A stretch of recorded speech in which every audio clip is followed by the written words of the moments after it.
4 terrorists disguised as Indian Army soldiers cross the line of control and enter India. Their target, a military installation in the town of Uri. They attack at dawn, claiming the lives of 19 Indian soldiers.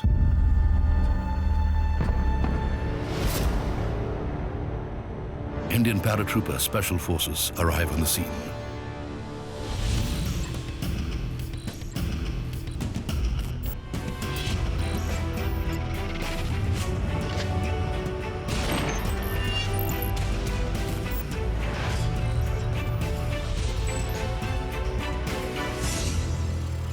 Special Operations India, surgical strikes.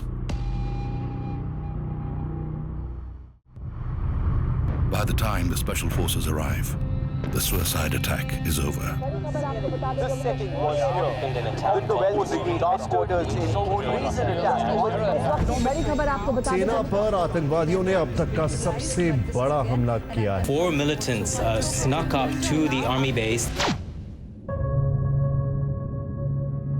By the time we had moved in, the off was already over. Those 4 Fidais had already been eliminated by the units which were already there. And as soon as the day progressed, by the time we were lifting our body bags and our coffins and transporting them into the hectors and looking at the number of casualties that we had suffered, there was a lot of anger, in my men especially. The loss of Indian lives shocks the nation. Even loss of life of one soldier is extremely painful. And we had lost so many that day. We have to avenge this incident. We cannot let the sacrifice of our brave soldiers go in vain. It would require a substantial amount of damage to the enemy for the kind of a damage that they had done on us. By the time, of course, everybody had made their assessment, all the agencies, where these people came from, who were the attackers. For decades, India has been the target of terrorist attacks from across the western border. The Uri attack is traced back to the Jaish-e-Mohammed, a terrorist organization based in Pakistan. They are one of many terror networks that operate out of Pakistan-occupied Kashmir, or POK. The Pakistan military actively supports them. We always know what is happening in the Lashkar and the Jaish cadres.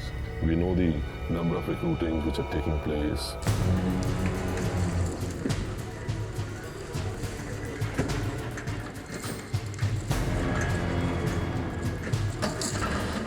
From terrorist training camps, armed militants are brought to launch pads.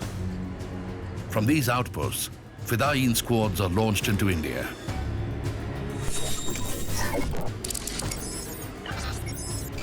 These launch pads are close to the line of control, or LOC, separating India from POK.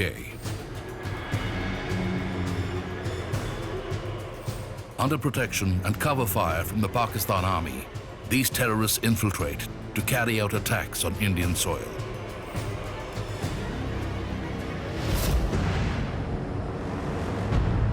On the political side, there were, high-level meetings. The NSA, the defense minister, the army chief, everyone, it was very clear that some kind of a very demonstrative retribution will have to take place. The Uri attack could not go unanswered. The Indian government decides to take military action to destroy terror launch pads across the line of control. This was a counter-terrorist operation. This was undertaken to neutralize the terrorists. Very quickly, all options are put on the table. I believe that you can't hit at the army and then go and hide across the line of control. The options included airstrikes by the Indian Air Force and long-range artillery fire. But the message would need to be effective and precise. The message had to go to Pakistan that if you are going to come and hit us on our side, we can also come across and hit you on your side. The Indian Army had the capability and had the will and the leadership to really execute it on the ground and make it a reality. The operation would have to be surgical. The decision is made. India would put boots on the ground across the line of control. Two of the Indian Army's elite paratrooper special forces units operating out of Jammu and Kashmir are given the job. They know the enemy better than anyone else. We continue to keep the enemy under watch, continue to carry out a reconnaissance and wait to be requisitioned. A top secret mission is planned. My men remain agitated when not requisitioned. The paratrooper special forces, or para-SF, are always primed and ready for action. Their modus operandi, minimum men, maximum impact. The level of preparedness always remains high, but you take it a notch higher when you're requisitioned. These faceless operatives leave behind no footprints. Equipped with state-of-the-art weapons, the para-SF are a lethal force. They are the best of the best. We largely knew, me and my team commander, the kind of a message that which had to be sent. This is the true story of India's surgical strikes. It follows Strike Team 1, led by Major X, and Strike Team 2, led by Major Z, on their deadly mission. The identities of the men leading the mission remain undisclosed. When Uri incident took place, we were actually fully ready and prepared to launch surgical strikes in POK at a very short notice. I had just reached from an expedition. I was told to report to the training area. Game plan started building up in my head. We had already started the brainstorming part for the various options that we had. And thereafter, I would go and present these plans to Delhi. It's a high-stakes mission with zero margin for error. On the other hand, in political circles, the Prime Minister, having given an informal directive, was then presented a plan on 23rd of September.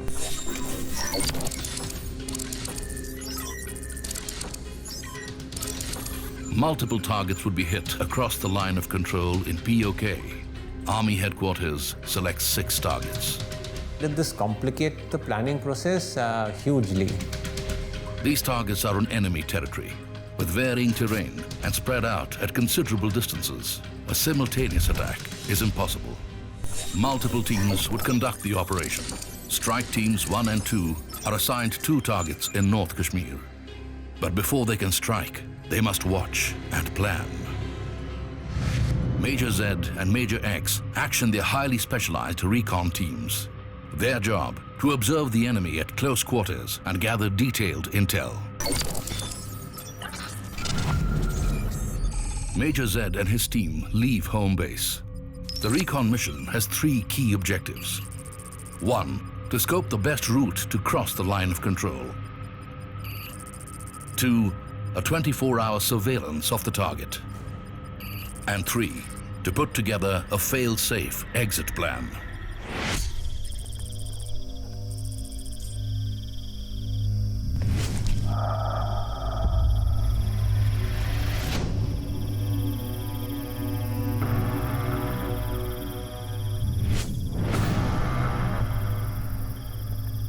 All along the LC, there are a lot of built-up areas, there are a lot of villages. There are enemy informants everywhere.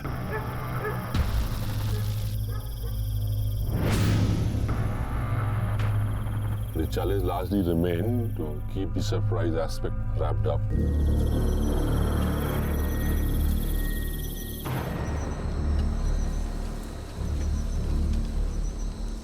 Terrorist infiltration routes crisscross these pine forests.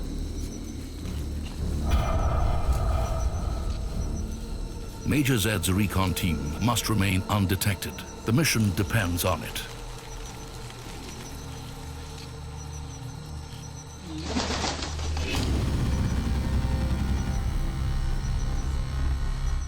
You have to keep track of the noises you generate. Just stay as small as possible. If you walk cautiously. It takes years of training to master stealth, but things can still go wrong.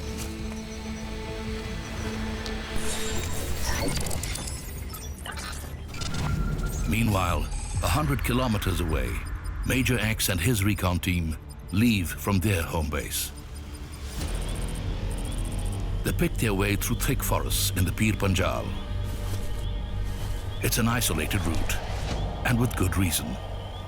Just inches below the ground, anti-personnel mines are rigged to explode at contact. One wrong step could blow apart the men and the mission. Also, over a period of time, they shift from the places where they've been put. That becomes very difficult to make out where these mines have moved.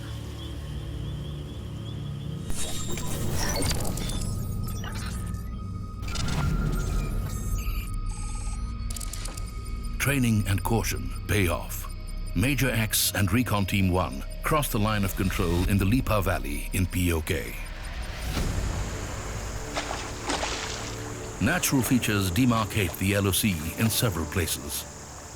It is not all fenced off. Crossing over is challenging, but not impossible.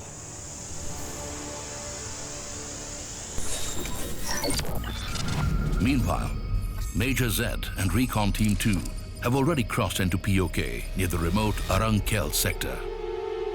There was no route actually, it was all jungle. Both the recon teams are now behind enemy lines. From here on, they are on their own. After all isn't behind enemy line, the threat is always there. The stakes have never been higher. Pakistani posts, 24/7 patrolling, and surveillance drones keep an eye on all movement.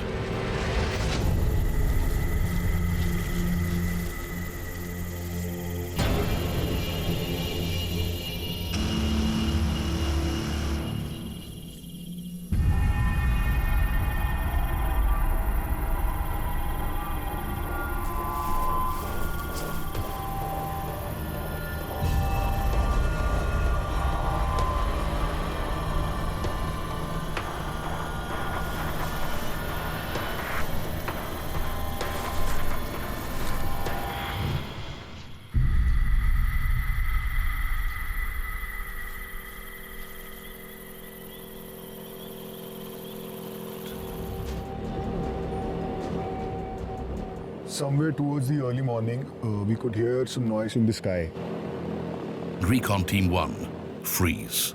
It's a Pakistani drone, equipped with high-tech motion sensors. Even the slightest movement can be picked up. This aerial surveillance is going to slow them down. If detected, the mission would be compromised. And that's not a risk they can take.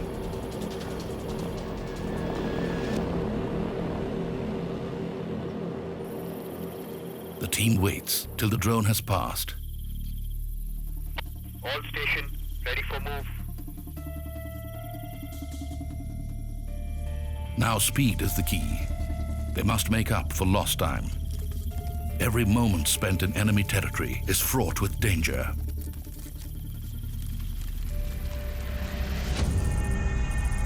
The first objective of the recon is now complete. The teams have found the best route to the terror launch pads across the line of control. The trek generally takes 5 to 6 hours, but that day seems the surprise was the most important thing. So it took us around 10 hours.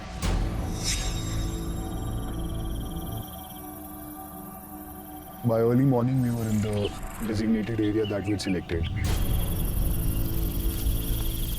Finally, both recon teams have eyes on their targets. The teams take position. Some of the men get as close as 250 meters from their target. Camouflage makes them invisible to the enemy.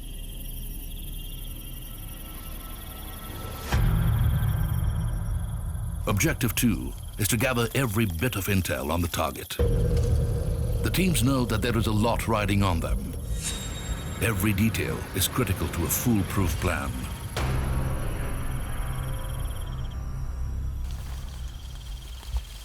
A 24-hour vigil begins. To see, but remain unseen. It's the longest that they are going to spend in enemy territory.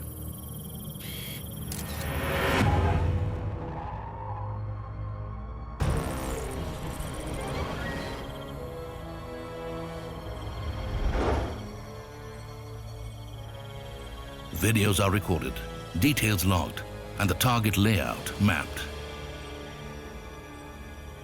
Which side they cook their food, which side do they store their all the fuel and water.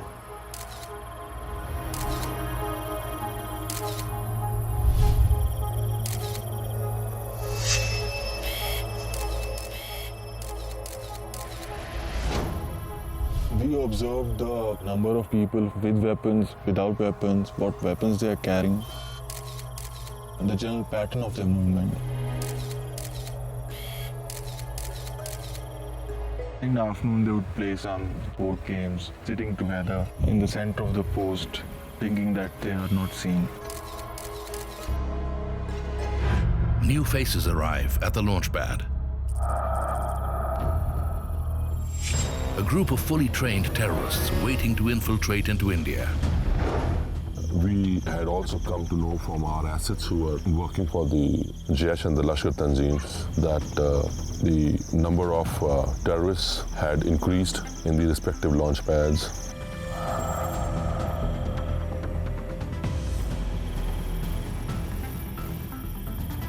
But that's exactly what Major Z wants. The plan is to neutralize as many terrorists as possible with one surprise strike.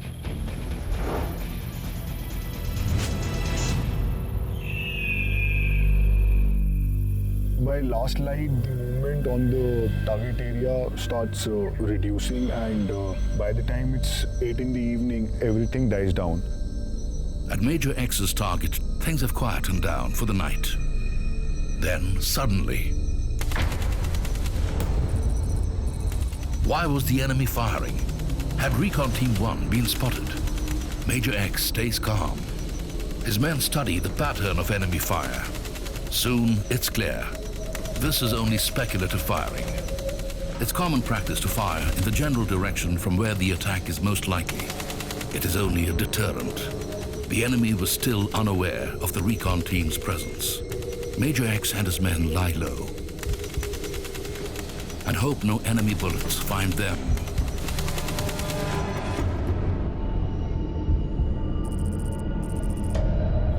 At dawn, the firing stops. It's time to get out of enemy territory.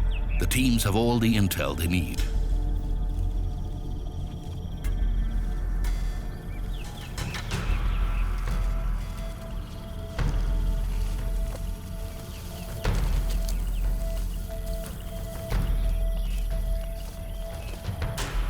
We knew each and every component of the target, the exact number of strengths which were there, and one of the places we also knew the name of the terrorist commander who was there.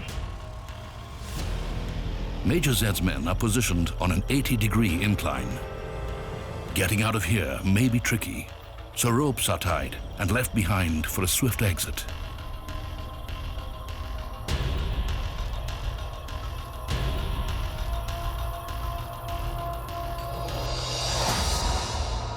Now for Objective 3 of the Recon, the exit plan. Find the shortest and safest route back. This is crucial. After the Indian assault, Pakistani posts in the area were likely to open fire. A fail-safe exit plan could be the difference between life and death. By next day afternoon, we reached our post and we had a look at the details we had just spotted. The targets would now be under 24-hour surveillance. Unmanned aerial vehicles beam live feeds back to Special Forces headquarters.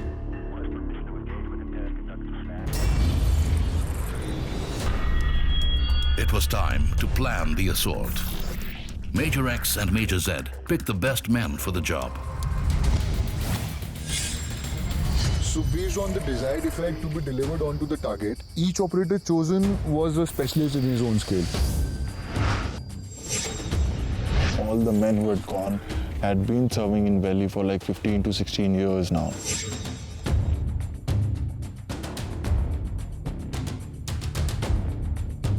Attack positions are assigned to specialist squads. The strike teams will carry a deadly arsenal. The rocket launcher team's objective: shock the enemy, destroy infrastructure and supplies. Primary target: fuel storage, living quarters. The machine gunner's objective: disable the enemy with heavy fire.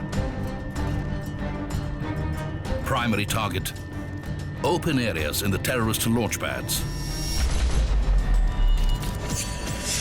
The snipers aim to take out sentries and enemy fighters positioned to retaliate. Their primary target: posts, bunkers, and trenches. The close quarter assault team would use assault rifles and grenade launchers at close range. Objective: shoot to kill. Primary target: remaining terrorists. The plan was simple: go in all guns blazing. You have to be sure, you have to be foolproof, you have to decide, okay, one of my party goes down, the other is still there. You can do the job. The job has to be done. Desired result: total destruction of the targets.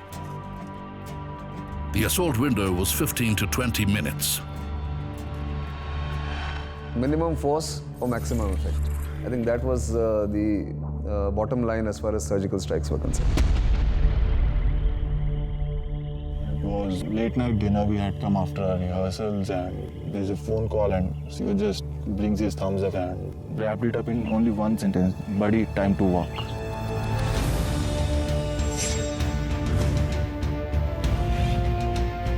And I told them that as chief, the responsibility of any failure will be mine, and the entire credit for success will go to them.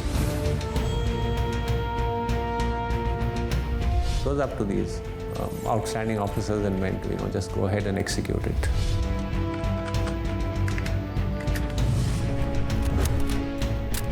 I think this kind of action and the paratroopers is like a made for each other. Our terms of reference were very clear. Cause maximum attrition to the enemy and leave no man behind.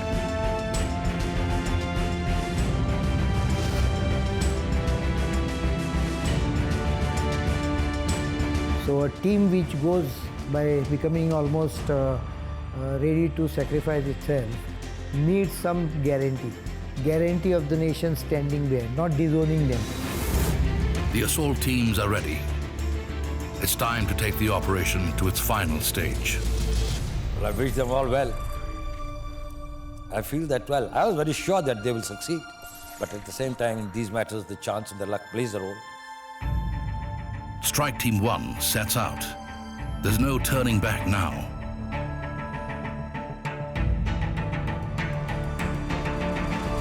And then we marched.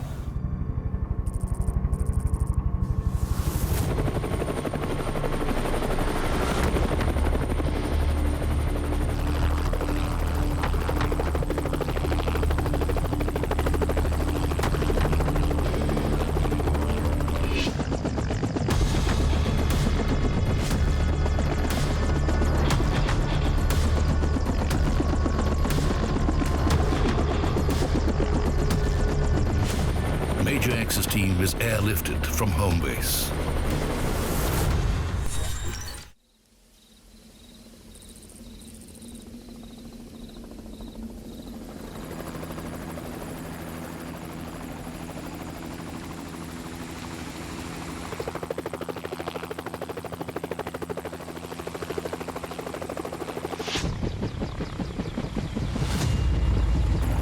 Strike Team 1 is dropped off in an unmarked landing zone.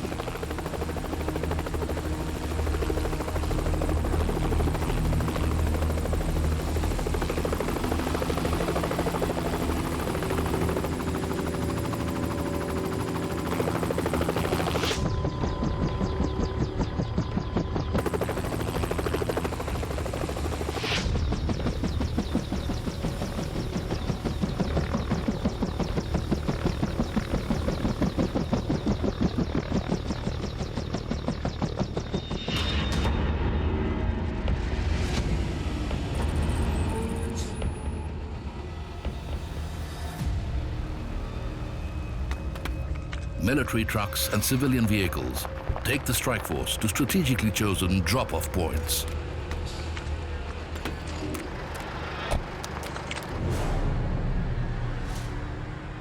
No one must get the slightest hint of what's happening.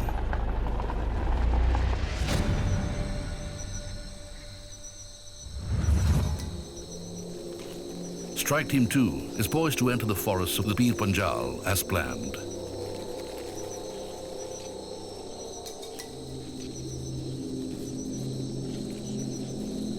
We were just waiting for the right time and then the correct phase of the moon for the insertion. We'd gone from an area where nobody could see us, not even our own parties. The surprise had to be maintained. Sitting in my ops center, I had kept my teams under watch, and they were on visual with me and with my surveillance assets. A lot has changed since the recon teams were here a few days ago. The strike teams are larger, their weapons heavier, and ammunition stock massive. I think it was the longest night that I'd ever faced. It was a long wait, especially when your men are out and up. So the danger of being discovered is now greater. The recon and homework pay off. Both strike teams reach the line of control, safe and undetected.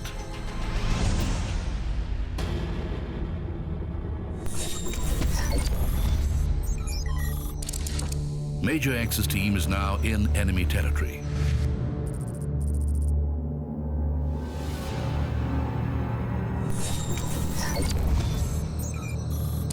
Major Z's team crosses the line of control.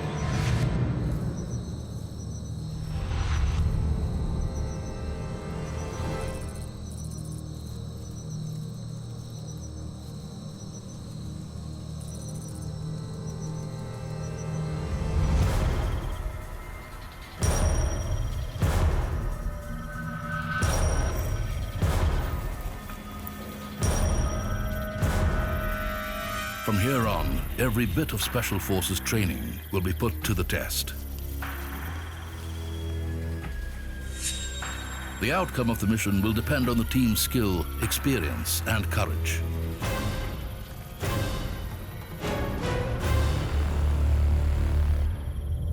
Major Z's rocket launcher team are tasked to cause the most damage to the target. The rocket launcher has tremendous backblast and needs 40 meters of clear space behind the weapon. Otherwise, the shooter could suffer serious burn injuries. But the terrain poses a challenge. This gradient was about 80 degrees. But Major Z has a solution. The rocket launcher team wear harnesses. Ropes are then fastened, and a secure firing position created on the steep incline.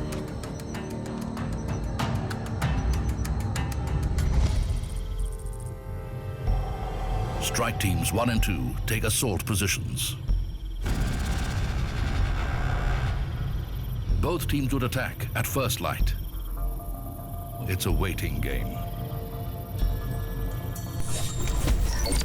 Meanwhile, over 300 kilometers to the south in the Jammu region, another Special Forces strike team blow up a terrorist launch pad. The surgical strikes have begun. Strike Team 1, come in. Strike Team 1. During the operation, we were intimated that one of these strikes had already gone through. Within minutes, Strike Team 1's target begins preemptive firing all around their launch pad.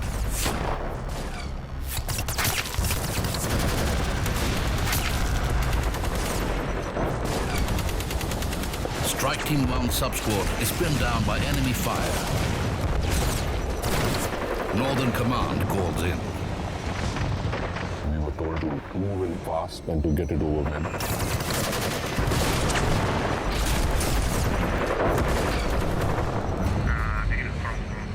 But the final decision is left to the team leader on ground.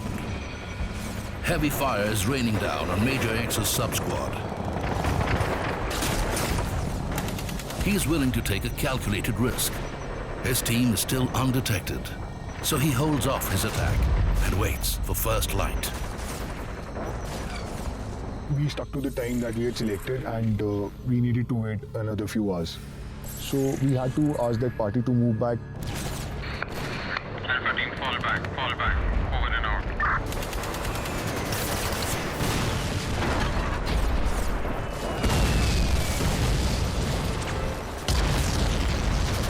That day, our lives meeting was a very difficult game, especially when everything is visual and you know your men are moving and you can hear them out and what's happening around. The enemy fire dies down. Strike Team 1 readies for assault.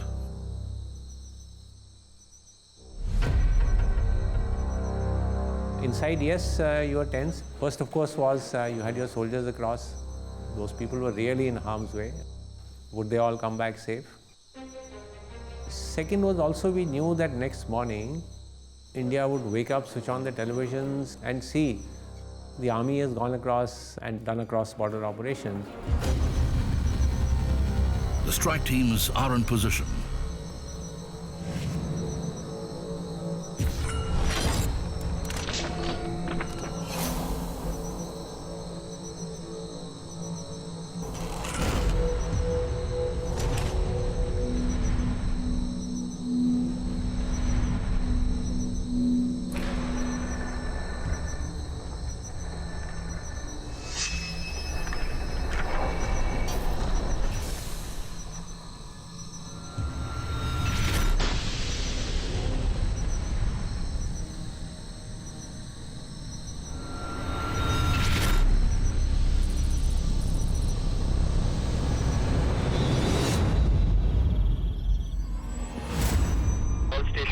May recount by fire.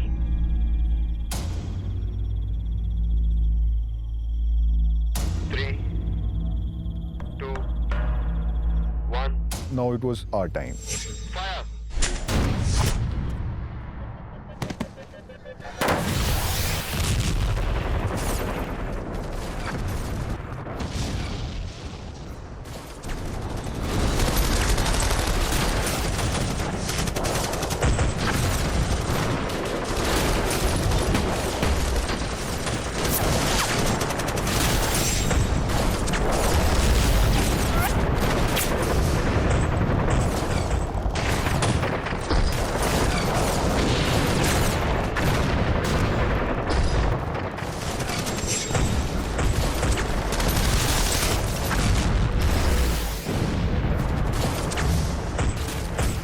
Indian paratrooper special forces strike behind enemy lines. The assault on terror launch pads is surgical and intense. India's enemies are caught off guard. Everything was let loose onto the target.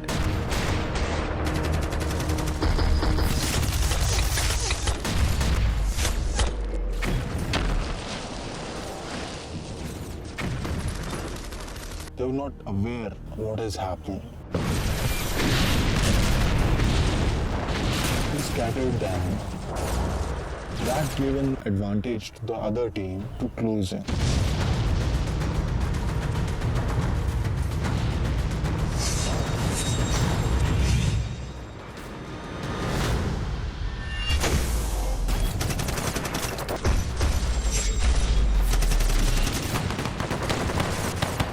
The strike is sudden, the firepower devastating.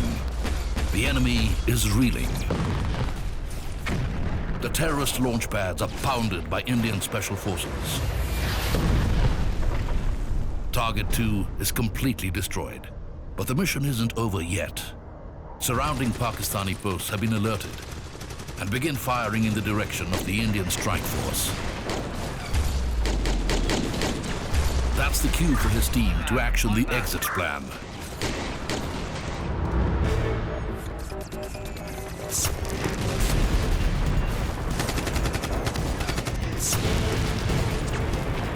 They opened up with everything they had and everywhere they could. They need to get out and get out quick. In the shortening intervals between bursts of gunfire, Strike Team 2 timed their exit perfectly. So we used those small windows of 2 minutes, 5 minutes to exfiltrate.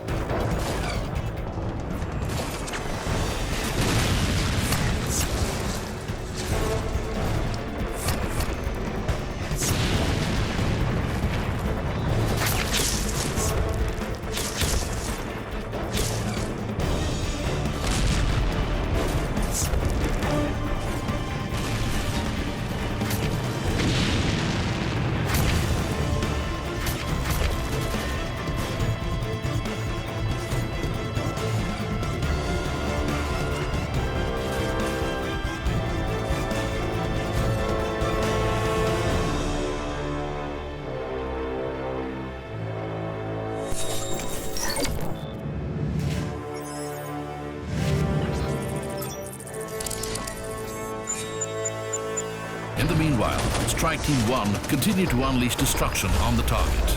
The assault window is closing, and it's time to move out. But heavy Pakistani fire is now raining down on them. There was bullets whizzing past us. There was mortar rounds which were being fired and which were landing right or left of us. They were not moving out. They were so embroiled into the hop. And I had to give them a final decision that we need to move out now. Number 2 squad, move.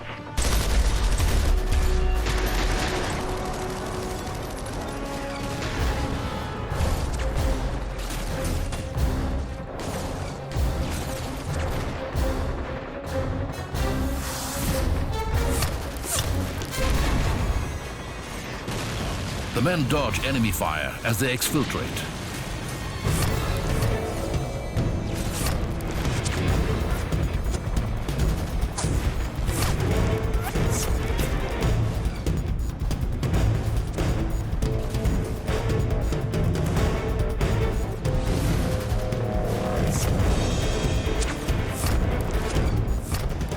Main thing that now mattered was the speed, because we needed to get out of the effective range of these weapons.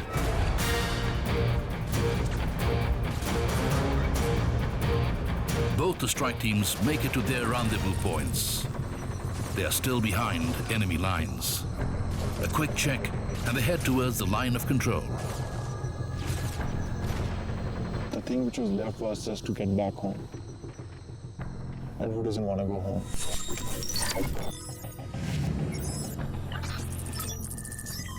Strike Team 2 are back on home soil.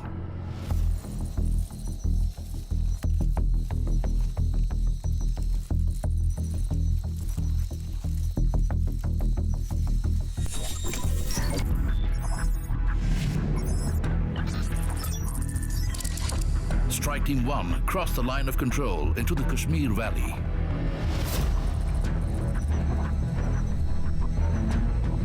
I given my sum up to the high headquarters that the men had crossed back to the LC after the op.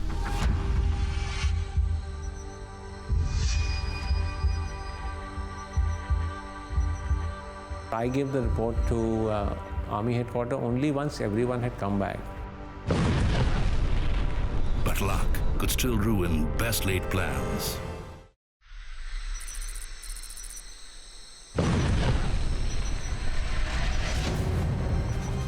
Once we started moving again, I heard a loud noise.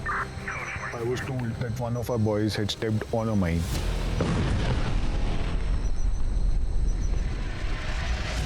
A Special Forces operative has stepped on an anti-personnel mine.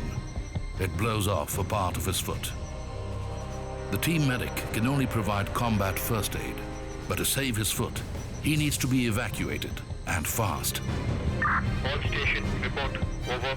Major X radios in.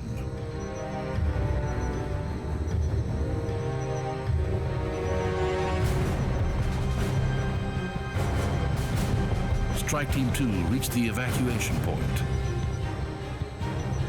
I flew down and picked up my chap who was injured.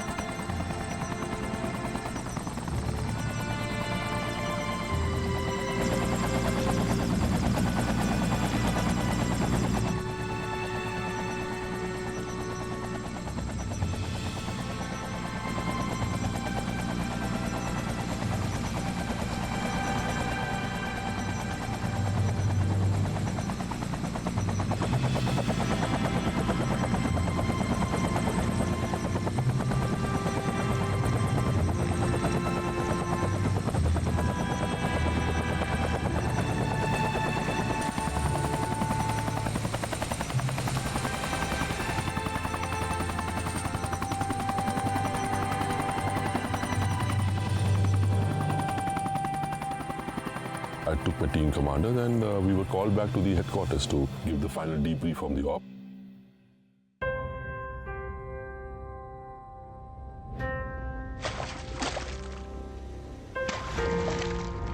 The Indian Army conducted surgical strikes last night at these launch pads. The operations were basically focused to ensure that these terrorists do not succeed in their design of infiltration and carrying out destruction and endangering the lives of citizens of our country.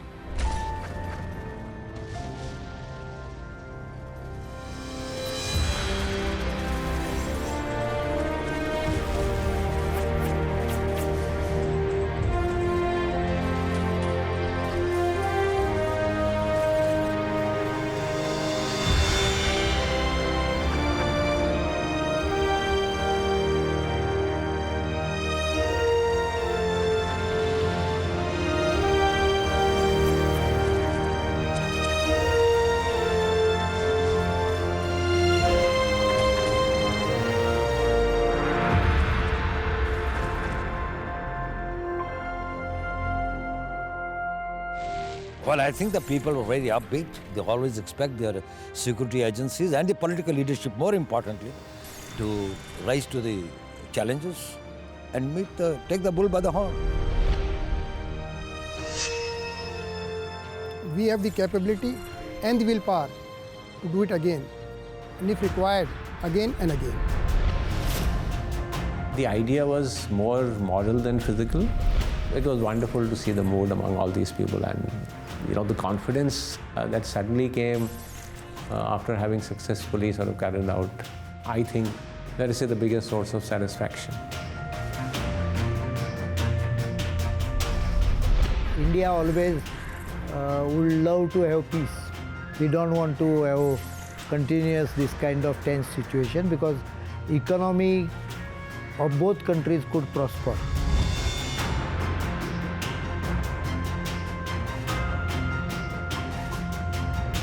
Actually, it was a win-win for India in every respect, both in terms of boosting the morale of the army, boosting the morale of the domestic population, showing decisiveness of the political leadership, and also being responsible international players. I was happy when we delivered when we were called. Personally, I would say that every soldier waits for this day when he's called in to do something for his country.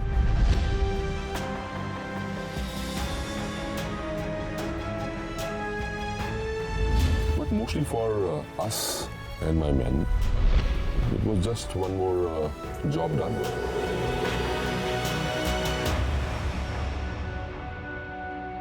The battle against terror rages on across the globe.